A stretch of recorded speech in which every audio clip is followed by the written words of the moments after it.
जय हिंद साथियों, आज के इस क्लास में आप सभी का बहुत बहुत स्वागत है। तो साथियों, आज आप लोगों के लिए संडे रिवीजन क्लास होगा जिसमें हम लोग जीके और साइंस से 50 वीवीआई प्रश्नों को कवर करेंगे। तो आप लोग पूरा सेट को लगाइए और 50 में से कितने क्वेश्चन बना पाते हैं ये आपको सेशन के लास्ट में कमेंट करके बताना है। और जिनको भी इस एग्ज़ाम के लिए बैच ज्वाइन करना है, ये हमारा देखिए व्हाट्सअप नंबर दिया गया है, मैसेज करके बता सकते हैं।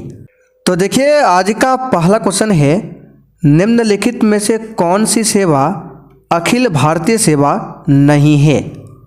चले सभी ऑप्शन को ध्यान से पढ़िए और प्रत्येक स्टूडेंट को नीचे लाइव चैट में या फिर कमेंट बॉक्स में अपना अपना आंसर करना है, जिससे कि आप सभी का प्रॉपर तरीके से रिवीजन भी हो सके। तो साथियों, इन चारों ऑप्शन में से कौन सी अखिल भारतीय सेवा नहीं है? तो याद रखिएगा, भारतीय विदेश सेवा ये अखिल भारतीय सेवा के अंतर्गत नहीं आता है। बाकी भारतीय वन सेवा, भारतीय प्रशासनिक सेवा, भारतीय पुलिस सेवा ये तीनों आते हैं। तो यहाँ पर आंसर हमारा क्या होगा? पहला वाला ऑप्शन। चलिए आगे बढ़ते हैं। क्वेश्चन नंबर देखिए दूसरा, भारतीय राष्ट्रीय कांग्रेस के किस सत्र में पूर्ण स्वराज प्रस्ताव स्वीकार किया गया था? बताइए, क्वेश्चन नंबर 2 के लिए आंसर क्या होगा? तो यहां पर इसका सही जवाब है 1929 के लाहौर अधिवेशन में पूर्ण स्वराज प्रस्ताव स्वीकार किया गया था। अच्छा, ये जो लाहौर अधिवेशन हुआ था 1929 वाला, इसकी अध्यक्षता किसने किया था? तो पंडित जवाहरलाल नेहरू ने। चलिए आगे बढ़ते हैं। क्वेश्चन नंबर देखिए तीसरा, कुषाण काल में भारतीय और ग्रीक शैली के मिश्रण से विकसित कला शैली को किस नाम से जाना जाता है? एक भी क्वेश्चन को छोड़ना नहीं है और सेशन के लास्ट में आप सभी को कमेंट करके अपना अपना स्कोर जरूर बताना है। तो इसका सही जवाब है गांधार कला। तीसरा ऑप्शन राइट है। आगे देखिए, क्रिस्टोफर कोलंबस कहाँ का था? तो साथियों, क्रिस्टोफर कोलंबस जो है स्पेन का था। कहाँ का था? स्पेन का। यहाँ पर तीसरा ऑप्शन आपका सही है, स्पेन। और साथियों, यहाँ पर आप लोग देख सकते हैं आपके बैच में डेली इस प्रकार से एक नोट्स जीके जीएस का दिया जाता है। यहाँ पर देख लीजिए, टोटल 48 नोट्स अपलोड हो चुका है। ये जो नोट्स है आपके एग्जाम के लिए बहुत ही ज़्यादा इम्पोर्टेंट होगा। साथियों, इसी प्रकार से आपको स्पेशल बिहार जीके जीएस का भी नोट्स दिया जाएगा और इसी प्रकार से पिछले 10 से 12 साल का जो क्वेश्चन बैंक है इसी फॉर्म में आपको लिखा हुआ मिलेगा। ये सब कुछ आपको मिलेगा एप्लीकेशन पर, बैच में। ये हमारा व्हाट्सअप नंबर है, इसे आप लोग लिख लीजिए, इस पर मैसेज करके बता सकते हैं कि सर हमें नोट्स चाहिए। चलिए आगे देखिए, सिंध पर विजय प्राप्त करने वाले अरब सेना के सेनापति का नाम क्या है? बताइए। चलिए क्वेश्चन 5 के लिए आंसर बताइए। और देखिए, संडे रिवीजन का क्लास है, इसलिए इस क्लास में क्वेश्चंस का ज़्यादा डिस्कस नहीं किया जाएगा। तो इसका सही जवाब क्या होगा? मोहम्मद बिन कासिम। ठीक है, भारत का प्रथम मुस्लिम आक्रमण पूछे तो मोहम्मद बिन कासिम। ठीक है, तो यहाँ पर आंसर क्या होगा? मोहम्मद बिन कासिम। आगे देखिए, गांधी जी किसे अपना राजनीतिक गुरु मानते थे? बताइए। तो यहाँ पर जो भी साथी ऑप्शन 4 को बता रहे, बिल्कुल आपका सही जवाब है गोपाल कृष्ण गोखले को। किन्हें मानते थे? गोपाल कृष्ण गोखले को। चलिए आगे देखिए, अमर्त्य कुमार सेन को किस वर्ष में अर्थशास्त्र में नोबेल पुरस्कार मिला था? बताइए।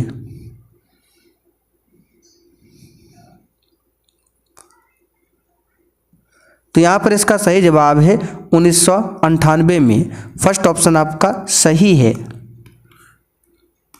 चलिए आगे देखते हैं, निम्नलिखित में से किस आंदोलन का नेतृत्व महात्मा गांधी ने नहीं किया था? चलिए बताइए, इस क्वेश्चन का आंसर क्या होगा? तो इसका सही जवाब है स्वदेशी आंदोलन। इस आंदोलन का नेतृत्व महात्मा गांधी ने नहीं किया था। भारत छोड़ो आंदोलन 1942 में हुआ था। असहयोग आंदोलन 1920 में हुआ था। सविनय अवज्ञा आंदोलन 1930 में हुआ था। आगे बढ़ते हैं। भारत का संविधान कब लागू हुआ बताइए। चलिए फटाफट से आंसर बताइए। भारत का संविधान कब लागू हुआ था? तो यहाँ पर इसका सही जवाब है 1950 में। भारत का संविधान 26 जनवरी 1950 को लागू हुआ था और 26 नवंबर 1949 को संविधान सभा के द्वारा संविधान को स्वीकार किया गया था, लेकिन लागू हुआ था 1950 को। आगे देखते हैं। कर्क रेखा किससे नहीं गुजरती है बताइए।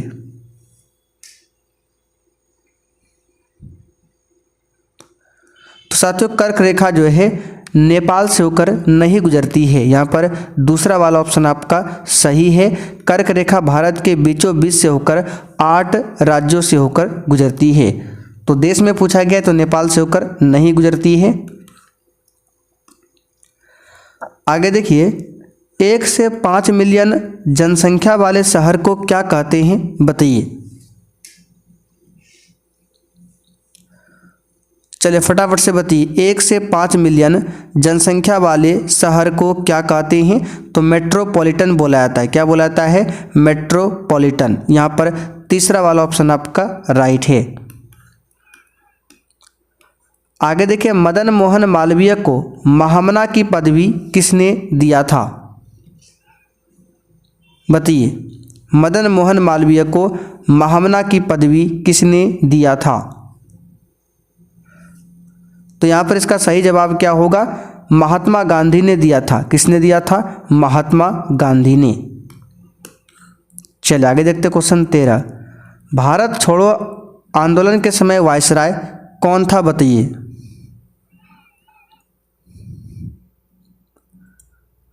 तो यहाँ पर इसका सही जवाब है लॉर्ड लिनलिथगो। कौन था? Lord Linlithgow. भारत छोड़ो आंदोलन 1942 में हुआ था और इसी आंदोलन में महात्मा गांधी ने करो या मरो का नारा दिया था।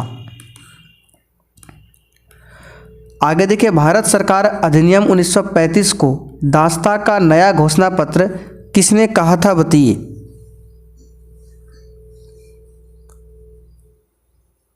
चलिए इस क्वेश्चन का आंसर बताइए फटाफट से। तो ये कहा था पंडित जवाहरलाल नेहरू ने। यहाँ पर सी वाला ऑप्शन आपका सही जवाब है। पंडित जवाहरलाल नेहरू ने कहा था। 1923 में स्वराज पार्टी बनाने के लिए मोतीलाल नेहरू के साथ मिलने वाला कांग्रेस का अन्य नेता कौन था बताइए।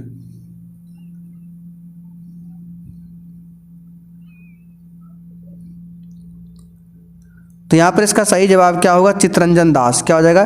चित्तरंजन दास। बी ऑप्शन सही है। चलिए आगे देखिए। भारतीय संविधान के किस भाग में मूल कर्तव्य निर्धारित किए गए हैं? बहुत ही आसान सा क्वेश्चन है, बताइए इसका आंसर क्या होगा। तो इसका सही जवाब है भाग 4A में। और अनुच्छेद की बात करें तो अनुच्छेद 51A हो जाएगा। अच्छा, मूल कर्तव्य को कहाँ से लिया गया है? तो रूस देश के संविधान से लिया गया है। आगे बढ़ते हैं। केंद्रीय मंत्रिमंडल में मंत्रिमंडल सदस्य का पद निम्नलिखित में से किसको मिलता है बताइए। चलिए क्वेश्चन नंबर 17 के लिए आप लोग आंसर बताइए। तो यहाँ पर इस क्वेश्चन का आंसर क्या होगा? योजना आयोग के उपाध्यक्ष को। चौथा ऑप्शन यहाँ पर आपका सही जवाब है। योजना आयोग के उपाध्यक्ष को मिलता है। बुद्ध के प्रथम प्रवचन को क्या कहा जाता है बताइए। सिंपल सा क्वेश्चन है। धर्म चक्र प्रवर्तन के नाम से जाना गया है। देखिए धर्म चक्र प्रवर्तन सूत्र दिया हुआ है। दूसरा वाला ऑप्शन यहाँ पर आपका राइट है। अगला क्वेश्चन। निम्नलिखित में से किसमें विटामिन सी की मात्रा सबसे अधिक होती है, बताइए। किसमें विटामिन सी की मात्रा सबसे अधिक होती है? तो यहाँ पर इसका सही जवाब क्या है? नींबू। नींबू संतरा में विटामिन सी की मात्रा सबसे अधिक होती है। विटामिन सी का रासायनिक नाम एस्कॉर्बिक एसिड होता है। चलिए आगे बढ़ते, क्वेश्चन नंबर देखिए 20। निम्नलिखित में से कौन सी ग्रंथि वृद्धि हार्मोन का रिसाव करती है? बताइए कौन सी ग्रंथि है जो वृद्धि हार्मोन का रिसाव करती है? तो ये क्वेश्चन हमने शायद आपको कल भी बताया था। यह है पीयूष ग्रंथि। मानव शरीर की सबसे छोटी ग्रंथि है, यह मस्तिष्क में होता है और यहीं से वृद्धि हार्मोन निकलता है। आगे देखिए, जेट इंजन डैश संरक्षण के सिद्धांत पर कार्य करता है। तो जेट इंजन जो है रैखिक संवेग के संरक्षण के सिद्धांत पर काम करता है। आगे देखिए, निम्नलिखित में से कौन सी मात्रा जड़त्व का माप है? तो यह है द्रव्यमान। किसी भी वस्तु का द्रव्यमान जितना अधिक होगा उसका जड़त्व भी उतना ही अधिक होगा। तो जड़त्व का माप क्या है? द्रव्यमान यानी कि मास। आगे देखिए, बारूद बनाने के लिए निम्नलिखित में से किसका उपयोग होता है? इसका सही जवाब है नाइट्रोग्लिसरॉल का इस्तेमाल होता है। NG nitroglycerine. ठीक है, यहाँ पर तीसरा वाला ऑप्शन आपका राइट है, नाइट्रोग्लिसरॉल। निम्नलिखित में से किसे व्यावसायिक नाइट्रिक अम्ल को रंगीन करने के लिए उसमें मिलाया जाता है? बताइए इस क्वेश्चन का आंसर क्या होगा? तो ये हो जाएगा नाइट्रोजन डाइऑक्साइड। नाइट्रोजन डाइऑक्साइड चौथा वाला ऑप्शन यहाँ पर आपका सही है। आगे बढ़ते हैं, निम्नलिखित में से कौन सा एक युग्म सही नहीं है?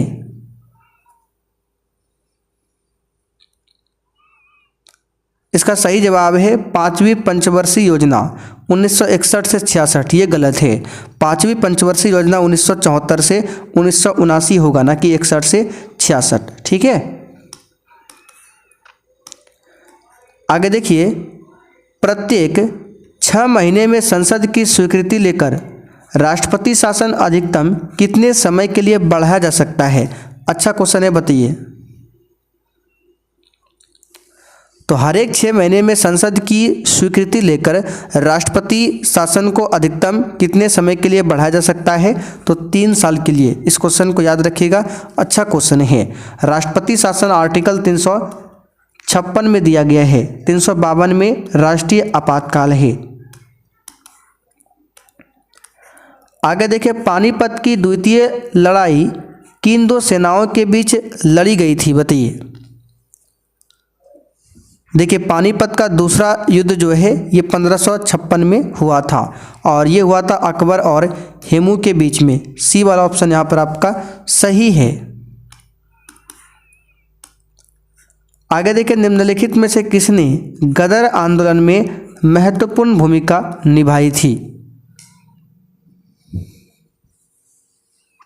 इसका सही जवाब है लाला हरदयाल ने। दूसरा ऑप्शन सही है। आगे देखिए, निम्नलिखित में से कौन सी काल्पनिक रेखा 0 डिग्री अक्षांश पर स्थित है? फटाफट से आप लोग आंसर लगाते चलिए। तो यह है भूमध्य रेखा। पहला वाला ऑप्शन आपका सही जवाब है।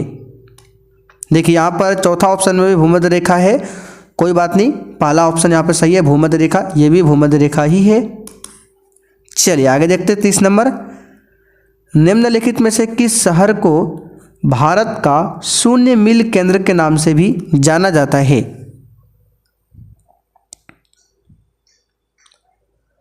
इसका सही जवाब है नागपुर को जाना जाता है। चलिए आगे देखते हैं, कैलिबर किस खेल से संबंधित है? बताइए इस क्वेश्चन का आंसर क्या होगा? तो ये शूटिंग से संबंधित है कैलिबर, ठीक है, किससे? शूटिंग से। पहला वाला ऑप्शन आपका सही है, शूटिंग यानी कि निशानेबाजी। आगे देखिए, ऑल सोल्स डे एक त्योहार है, बताइए किस धर्म का त्योहार है? तो साथियों ईसाई धर्म का फेस्टिवल है ऑल सोल्स डे, तीसरा ऑप्शन सही है।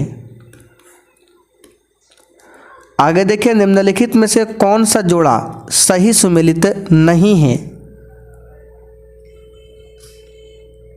बताइए इस क्वेश्चन का आंसर क्या होगा?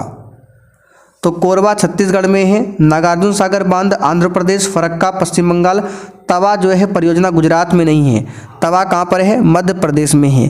तो पहला वाला ऑप्शन ही यहाँ पर सुमेलित नहीं है, ध्यान रखिएगा। आगे देखिए, निम्नलिखित में से किसे ढींग एक्सप्रेस के रूप में जाना जाता है? बताइए। तो हिमा दास को जाना जाता है ढींग एक्सप्रेस के नाम से, फर्स्ट ऑप्शन यहाँ पर आपका सही है।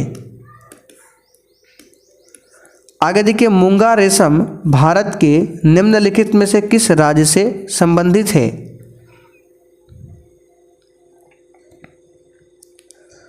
तो ये असम से संबंधित है। कहाँ से? असम राज्य से संबंधित है।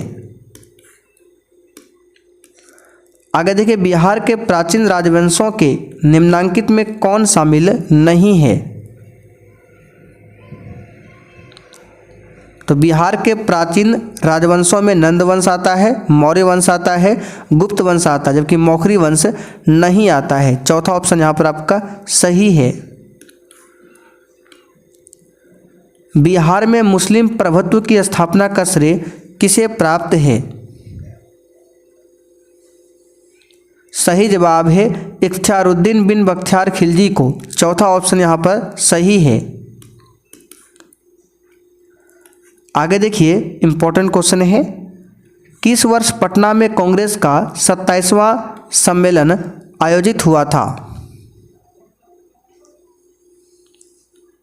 तो कांग्रेस का जो बिहार के पटना में अधिवेशन हुआ था 27वां अधिवेशन था, ठीक है, और ये बिहार में पहला अधिवेशन था, 1912 में हुआ था, बिहार का पहला था। और पूरे भारत की बात करें तो पूरे भारत में बिहार में जो हुआ था 27वां अधिवेशन हुआ था, कब? 1912 में हुआ था, ठीक है। इस अधिवेशन के अध्यक्ष कौन थे? RN माधुलकर। तो यहाँ पर आंसर क्या होगा? सी वाला ऑप्शन। सविनय अवज्ञा आंदोलन के दौरान डॉक्टर राजेंद्र प्रसाद को 5 जुलाई 1930 को कहां से गिरफ्तार किया गया था? चलिए क्वेश्चन नंबर 39 के लिए आप लोग आंसर बताइए फटाफट से। सविनय अवज्ञा आंदोलन ये 1930 में हुआ था, ठीक है, और इस आंदोलन के दौरान डॉक्टर राजेंद्र प्रसाद को 5 जुलाई 1930 को कहां से गिरफ्तार किया गया था? तो यहाँ पर इसका सही जवाब है छपरा से, ठीक है, तीसरा वाला ऑप्शन यहाँ पर आपका सही है, छपरा से गिरफ्तार किया गया था। आगे देखिए, बिहार से प्राप्त मौर्य अभिलेखों की लिपि कौन सी है? चलिए क्वेश्चन 40 के लिए आंसर बताइए। बिहार से प्राप्त मौर्य अभिलेखों की लिपि कौन सी है? तो इसका सही जवाब है ब्राह्मी लिपि है। कौन सी लिपि है? ब्राह्मी लिपि है। चलिए आगे बढ़ते हैं। रामविलास पासवान ने अपना राजनीतिक सफर किस राजनीतिक दल से प्रारंभ किया था? तो ये किया था संयुक्त सोशलिस्ट पार्टी, तीसरा ऑप्शन सही है। चलिए, निम्नलिखित में से किसे भारतीय पुनर्जागरण का जनक माना जाता है? बताइए।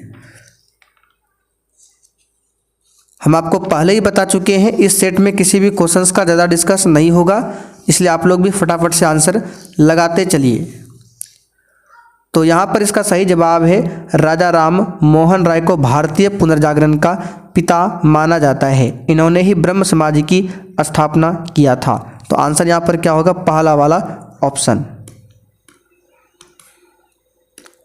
भारतीय संविधान के अनुसार निम्नलिखित में से क्या संवैधानिक निकाय या फिर संस्था है?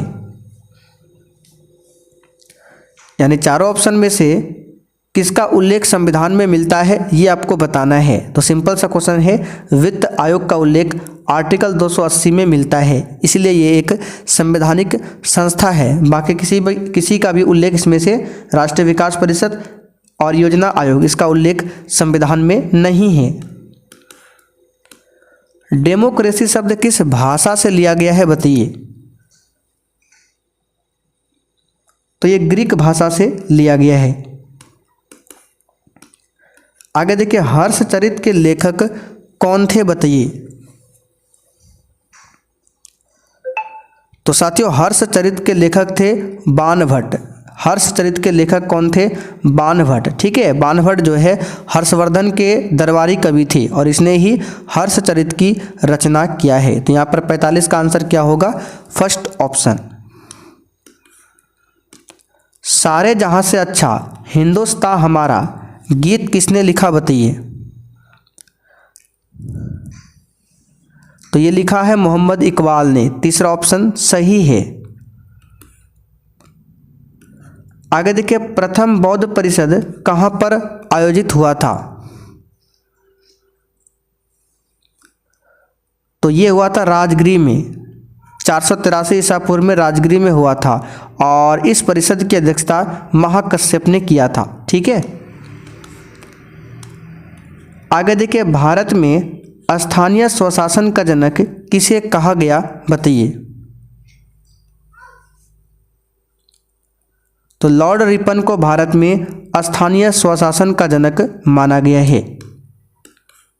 आगे बढ़ते हैं, बड़ी फर्मों की कम संख्या वाले बाजार को क्या कहते हैं बताइए।